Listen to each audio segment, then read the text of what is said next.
Now, staying with the concerns of Nigerian workers during this pandemic, we're now being joined by the former Director General of the Bureau of Public Service Reforms and Country Director of DAI, Dr. Joe Abba. Thanks for joining us, Dr. Abba. Thank you. Good evening. Good evening.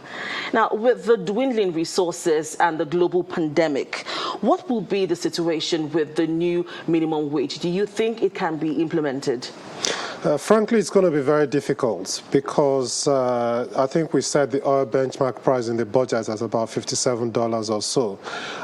It's dropped to single digits now, so it's going to be very, very difficult to keep spending at the same level.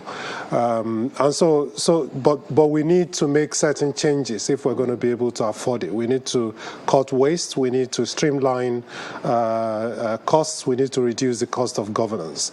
I expect that the federal government will be able to afford it. I think some states will struggle, and certainly aspects of the private sector will find it really difficult to pay the minimum wage. So I think it requires some dialogue. But if you look at it from the part of the workers, the 30,000 naira is only $80 per month.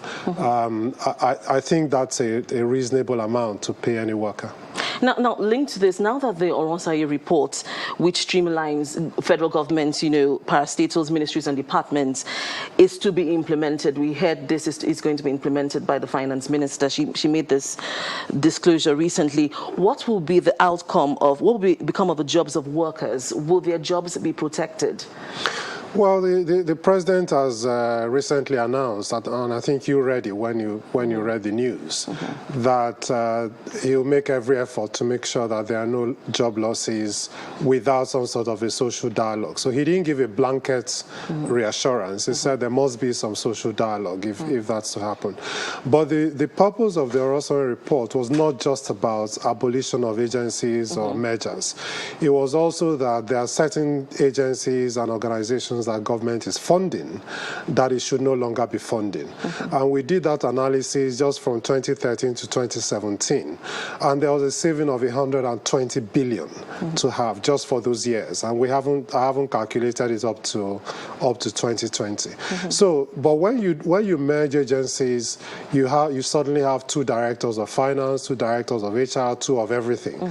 So you need to think very carefully whether there are areas in which you can absorb those people, or whether there are people you can pay off to retire early. If you have 120 billion in your pocket, you can ask people with less than 2 years to go early. You can pay an incentive for people to leave. So in other words, people will still lose their jobs if this report is to be implemented? Well, it's possible. I think you'll be dishonest to say that there's no possibility at all that some people may lose their jobs. Some may, but I think if managed carefully, then those that would lose their jobs involuntarily should be minimal. I think you can use voluntary redundancies. You can reassign people to areas in which there may be need, because the public service is lopsided. In some places they have too many, in some places they have too few. So you can do some redistribution. But I think, like I said, it would be dishonest to completely rule out any job losses whatsoever. I think there is a possibility that somewhere down the line, some people may be asked to leave the service. Thank you very much, Dr. Joe Abba, for joining us on the News at 10. My pleasure.